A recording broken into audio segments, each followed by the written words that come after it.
Good morning student. आज हम angles के बारे में थोड़ा सा आगे पढ़ेंगे।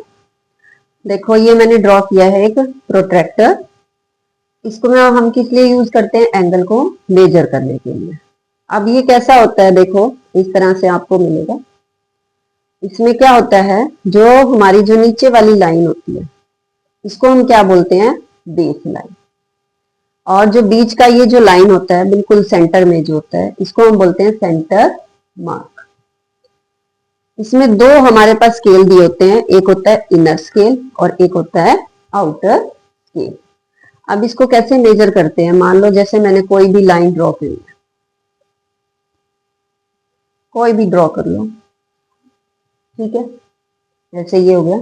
अब जो ये इसका पॉइंट है, इस पॉइंट पे आपको इसको रखना है और ये जो इसका सेंटर है मार्क, इसको इसके ऊपर आना चाहिए। याद है, ठीक है, बिल्कुल इसके ओवरलैप करना चाहिए। अब ये ओवरलैप इसके ऊपर कर रहा है।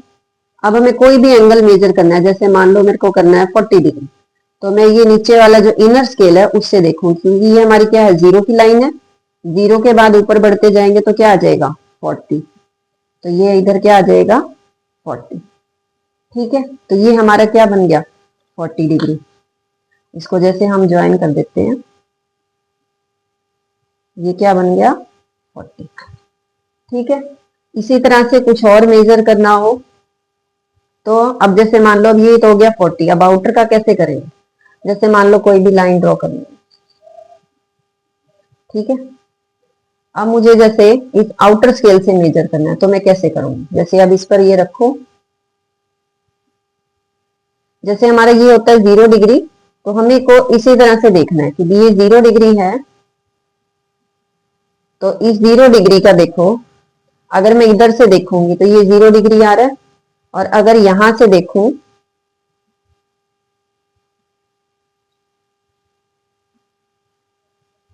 तो आउटर स्केल से जब हम इसको मेजर करेंगे तो हमारे पास कहाँ आएगा? ये 0 डिग्री हो गया, ओवरलैप कर रही है बेस लाइन। फिर हम यहां से देखेंगे इसको आउटर साइड में, तो यहाँ पर क्या आ रहा है? जैसे 160, 150, कोई भी ले लो आप, तो उसको आप ज्वाइन कर दो। तो ये हमारे पास जो एंगल बन रहा है वो क्या बन गया? 150। अगर मैं इस पॉइंट पे ज्वाइन कर देती हूँ तो क्या बन जाता है?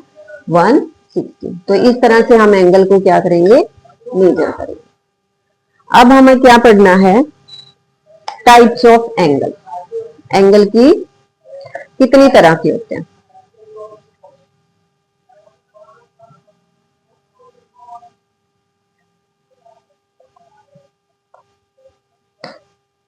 टाइप्स ऑफ एंगल में देखो, पहला है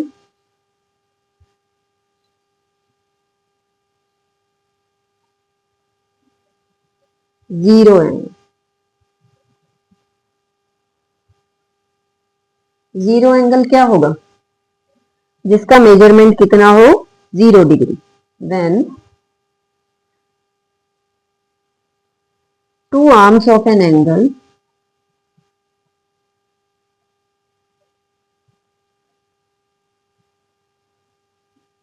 overlap each other.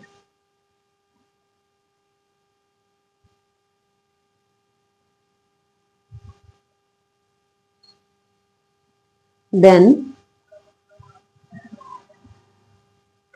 the measure of angle is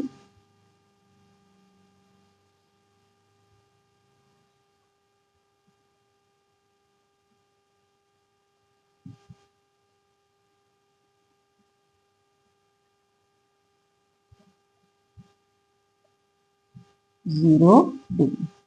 जैसे मान लो हमारे पास ये एक दे रखी है और एक आर्म ये दे रखी है। ये मान लो ओ ए है, ये है ओ। जैसे मान लो एक ये पॉइंट है ओ ए, और दूसरी भी मान लो मैं जैसे कर रही हूँ ओ बी, ठीक है। अब ये ओवरलैप करें तो क्या आ जाएगा? ठीक है, इसी के ऊपर आ गया। तो ये हमारा मेजरमेंट क्या कहलाएगा? 0 डिग्री। तो हमारे पास इसको क्या बोलेंगे? Zero angle. सेकंड है एक्यूट एंगल।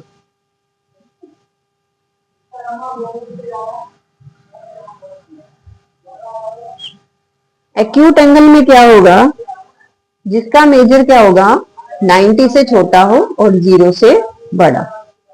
तो क्या होगा, an angle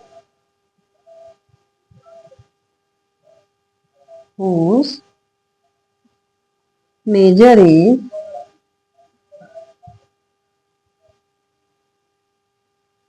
more than 0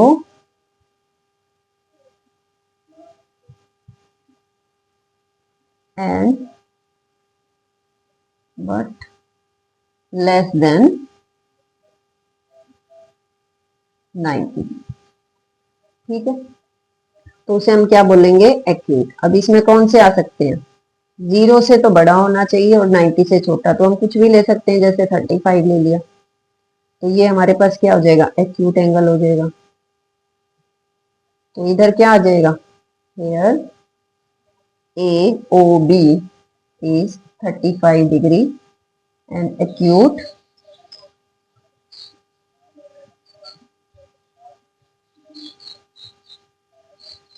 angle. ठीक है, 35 भी हो सकता है, 40 भी हो सकता है, 60 भी हो सकता है, कुछ भी हो सकता है। ठीक है, इसको थोड़ा ऊपर लिख देती हूँ, नजर नहीं आ रहा।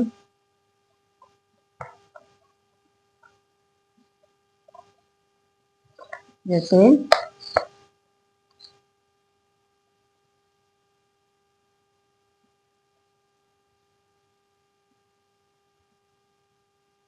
Angle A O B is equal to 35 and acute angle. ठीक है, अब नेक्स्ट देखो, नेक्स्ट क्या है, right angle.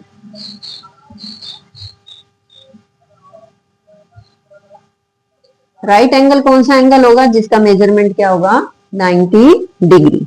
N angle whose measure is 90 degree, तो उसे हम क्या बोलेंगे, राइट एंगल। जैसे एक स्ट्रेट लाइन, ठीक है, तो इसमें क्या होंगी, एक दूसरे पर क्या डालेंगे, वो परपेंडिकुलर, तो इसी को क्या बोलते हैं हम, राइट एंगल। तो इसे हम क्या बोलेंगे, right angle is equal to angle P Q R. ठीक है, नेक्स्ट है ऑब्ट्यूस एंगल।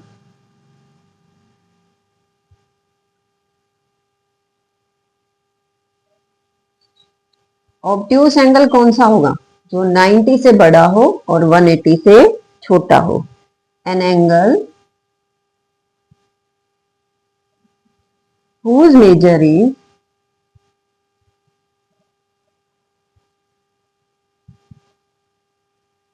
more than 90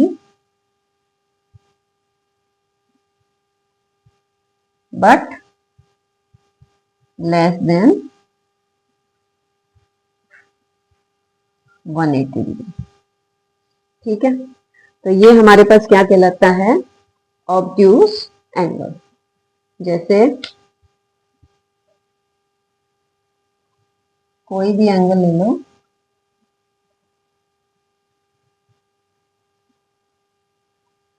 मान लो जैसे यही ले रही हूँ,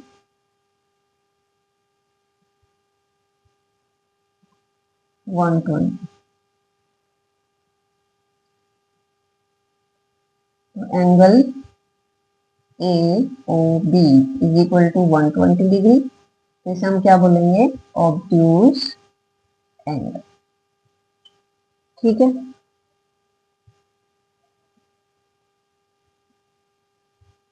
इसके बाद 180 से छोटा होना चाहिए और 90 से बड़ा। इसके बाद है हमारे पास नेक्स्ट जो है, वो कौन सी टाइप होती है, straight angle.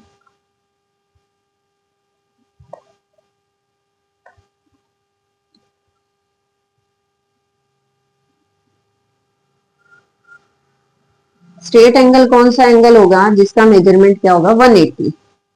N angle whose measure is 180 degree, उसे हम क्या बोलेंगे straight angle.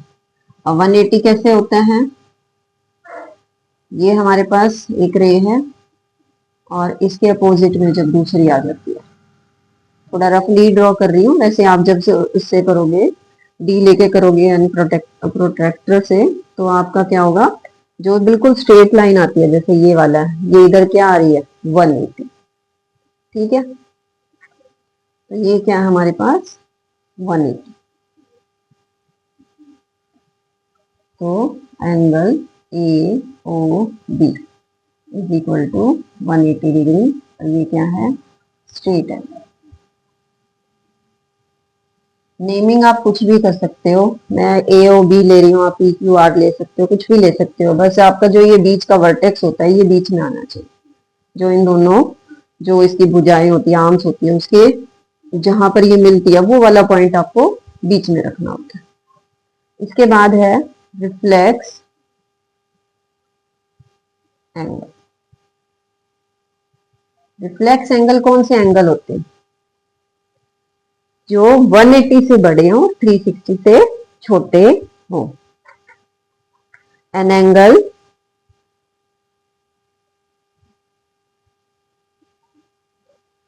whose measure is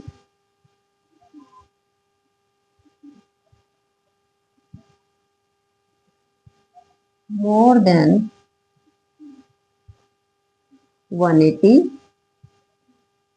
but less than 360। ठीक है, अब इसमें कौन कौन से एंगल आ सकते हैं, 180 से लेकर 360 के बीच में जितनी भी काउंटिंग आती है वो सारे एंगल होंगे।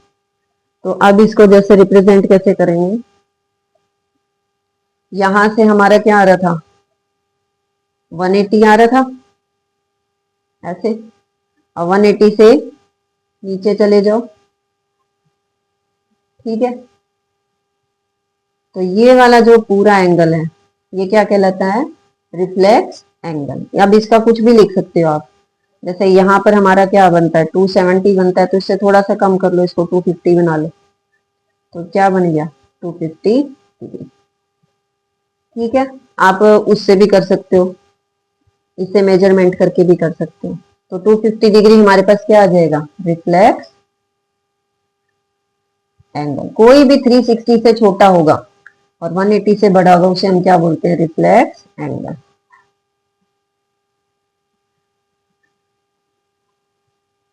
Angle A O B is equal to 250 degree. ठीक है, इसके बाद है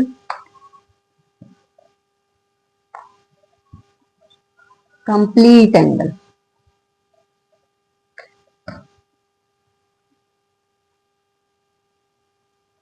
कंप्लीट एंगल कौन से होते हैं, जिनका मेजरमेंट कितना हो 360 degree. An angle whose measure is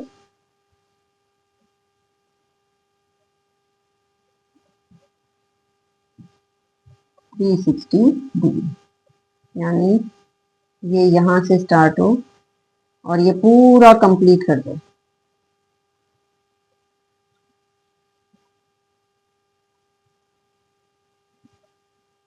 angle P O Q is equal to 360। Complete circle बना दे तो उस एंगल को हम क्या बोलते हैं कंप्लीट एंगल। अब एक बार थोड़ा सा मैं आपको लास्ट में इसकी थोड़ा रिवीजन करा देती हूँ।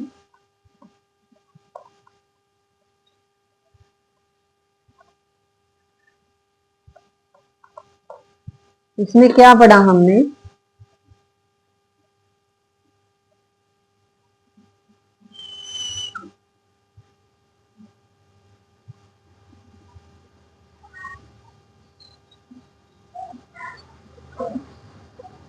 ये है 0 डिग्री, ये हो गया 90 डिग्री, ये हो गया 180 डिग्री।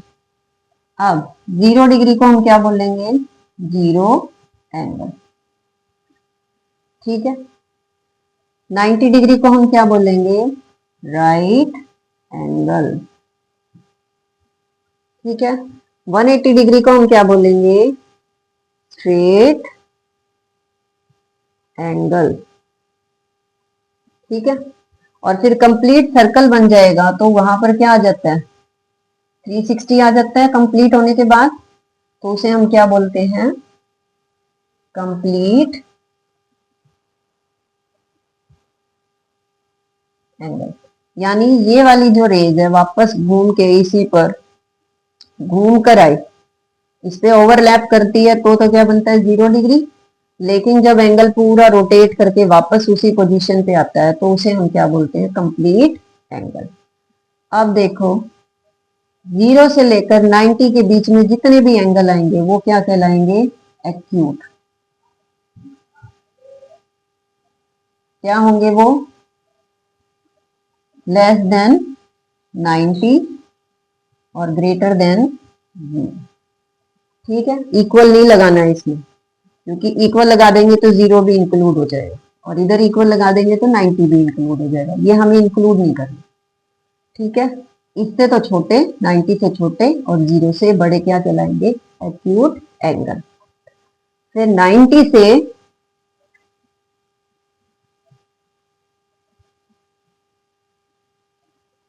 90 से तो क्या होने चाहिए? बड़े। और 180 से क्या हो? छोटे। तो वो क्या कहलाते हैं? ये जो वी शेप बन रहा है इसको हम क्या बोलते हैं? 180 से क्या हो? Less than. जो यहाँ पर ये आती है पॉइंट आता है यहाँ पर, ये क्या क्या रिप्रेजेंट करता है? Less than. और ये क्या रिप्रेजेंट करता है? ग्रेटर का। तो ऑब्ट्यूस एंगल ग्रेटर होना चाहिए किससे? 90 से, और लेस होना चाहिए 180 से। ठीक है। इसके बाद 180 से बड़ा और 360 से छोटा तो क्या हो? उसको क्या बोलेंगे? रिफ्लेक्स। रिफ्लेक्स एंगल में क्या होगा? Greater than 180, less than 360।